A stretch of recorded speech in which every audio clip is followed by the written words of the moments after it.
En uno de los primeros versículos del Evangelio que acabamos de escuchar, dice que Jesús, al levantar los ojos, vio una multitud que acudía a Él y los ve necesitados, los ve hambrientos. Parece que solo con mirar Jesús descubre lo profundo de sus corazones, descubre lo que le pasa a la gente que lo sigue. Jesús es un enamorado de la gente. Quizá por eso, con solo levantar los ojos, sabe lo que les pasa. En este tiempo de pandemia, nuestro pueblo padece demasiadas necesidades.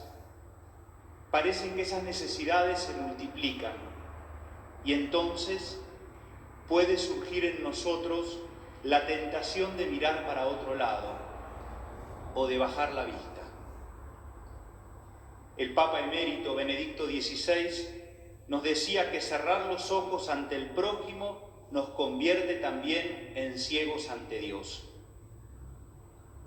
Que en este tiempo entonces nuestra mirada sea reflejo de la misericordia de Jesús, que sigue eligiendo a los pecadores, a los descartables de nuestra sociedad. Que nuestros ojos estén empapados por las lágrimas de sentir en nuestros corazones el dolor y la tristeza de tantos hermanos golpeados por la injusticia, por la enfermedad, por la muerte. Que nuestras pupilas se ensanchen en la noche para descubrir a quienes viven en la oscuridad del pecado, en las tinieblas de la tristeza, la soledad y la desesperanza. Y sabiendo lo que la multitud necesita, con solo mirar, Jesús pregunta: ¿dónde compraremos pan para darles de comer? Felipe, uno de los 12, hace un cálculo rápido. Organizando una colecta se podrían recoger al máximo 200 denarios para comprar el pan, que aún así no sería suficiente para dar de comer a 5.000 personas.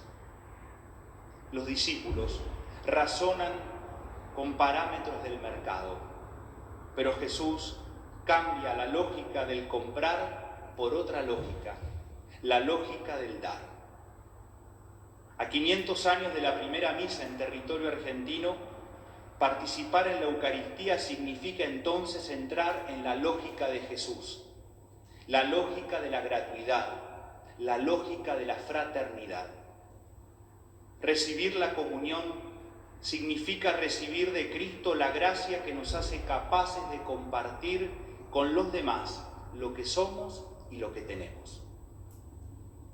La multitud quedó impresionada por el milagro de la multiplicación de los panes, pero el pan que Jesús ofrece es plenitud de vida para el hombre hambriento. Jesús no solamente sacia el hambre material, sino el hambre más profundo, el hambre de sentido de la vida, el hambre de Dios. Nos hemos acostumbrado a comer el pan duro de la desinformación, el pan viejo de la indiferencia y la insensibilidad. Estamos empachados de panes sin sabor, frutos de la intolerancia. El pan agrietado por el odio y la descalificación. Como nos invita el Papa Francisco, digámoslo con fuerza y sin miedo: tenemos hambre, Señor. Tenemos hambre, Señor, del pan de tu palabra capaz de abrir nuestros encierros y soledades. Tenemos hambre, Señor, de fraternidad, para que la indiferencia, el descrédito, la descalificación no llenen nuestras mesas y no tomen el primer puesto en nuestro hogar.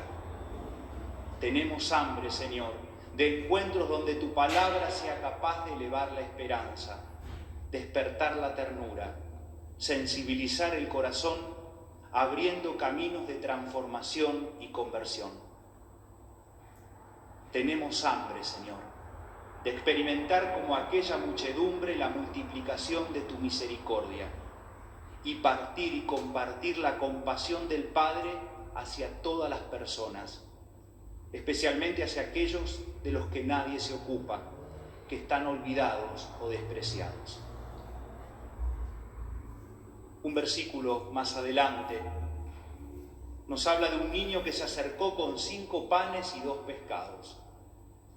En la lógica del mercado eso no alcanzará nunca para dar de comer a una multitud.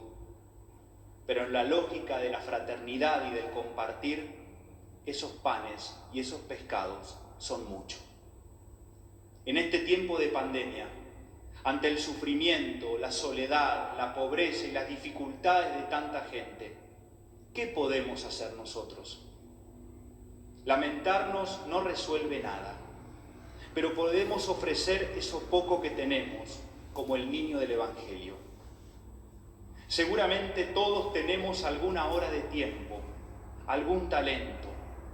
¿Quién de nosotros no tiene 5 panes y 2 pescados?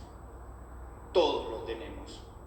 Si estamos dispuestos a ponerlos en las manos del Señor, bastarían para que en el mundo haya un poco más de amor, un poco más de justicia, un poco más de alegría. Dios es capaz de multiplicar nuestros pequeños gestos de solidaridad. Que celebrar en este duro contexto de epidemia, estos 500 años de la primera misa, nos anime en el deseo de compartir lo que somos y lo que tenemos, para que realmente todos se sientan invitados a la mesa grande de la Argentina. Este 1 de abril esperábamos estar en San Julián y allí vivir 3 días de encuentro y celebración. Ser muchos venidos de toda la diócesis y de otros puntos del país y del extranjero.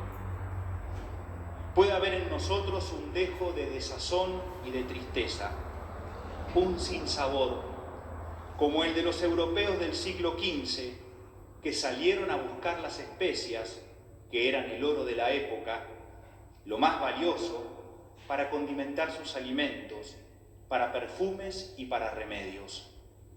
Salieron a buscar las especias porque sus comidas perdieron sabor, porque sus lociones perdieron fragancia, porque sus recetas médicas perdieron efectividad. Nosotros también, como país y como iglesia en estos 500 años, hemos perdido mucho. Perdimos esperanzas, perdimos oportunidades de desarrollo, perdimos tantos hermanos. Y así, o nos quedamos llorando sobre la nostalgia de lo que alguna vez fuimos o tuvimos, o perdemos también los miedos. Y entonces, como Magallanes, nos animamos a la aventura de construir un país más justo, la aventura de descubrirnos hermanos, la aventura de multiplicar la esperanza, la solidaridad, alimentados por el pan de vida que está entre nosotros hace 500 años. En estos meses de preparación, trabajando de manera articulada con el Estado provincial y la Municipalidad de San Julián, todos hemos aprendido a soñar grande como Magallanes y a vencer los miedos. Soñamos con encontrarnos los distintos, sin miedo a intercambiar opiniones. Soñamos con trabajar desde el consenso, sin autoritarismos o bajadas de línea desde afuera. Soñamos que nos podíamos reencontrar en el presente, pidiendo perdón por las heridas del pasado. Soñamos con una fiesta de los 500 años, donde todos se sientan parte, especialmente los jóvenes, sin miedo a sus ideas y a sus expresiones culturales. En todo este tiempo recuperamos los sueños y perdimos los miedos. Que este sea uno de nuestros grandes aprendizajes. La gran hazaña de Magallanes y de Elcano se coronó con la primera vuelta al mundo. Nosotros no dimos la vuelta al mundo como ellos. Tampoco la vuelta al mundo en 80 días, como la novela del francés Julio Verne. Ni siquiera pudimos por la pandemia realizar la innumerable cantidad de actividades programadas en San Julián. Pero igual estamos ante un enorme desafío. Dar vuelta mi mundo, dar vuelta nuestro mundo, dar vuelta nuestra iglesia, dar vuelta nuestra Argentina. Nos quedamos dando vueltas sobre nosotros mismos, mirándolos en ombligo, girando en falso, alejados de la gente, adentro de los templos o de las oficinas públicas, o como Jesús, caminamos en medio de la multitud. Y damos vuelta al mundo, hacemos la revolución de la ternura, salimos de nosotros mismos y anunciamos al mundo con palabras y obras que Jesús nos ama, que está entre nosotros en la Eucaristía y en el hermano, y que quiere que seamos felices. Vale la pena intentarlo. Magallanes y Elcano hicieron historia, encontraron la ruta de las especias, y así las comidas en Europa recuperaron los sabores.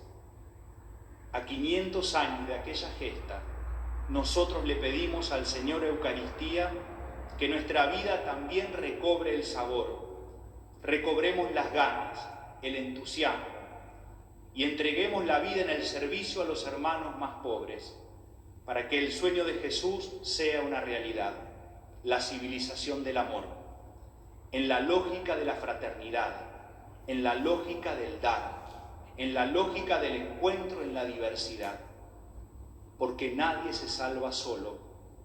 Como nos decía el Papa el viernes pasado, todos estamos en la barca en medio de la tormenta, remando juntos, para después todos sentarnos a su mesa, la mesa de la Eucaristía, la mesa del pan de vida.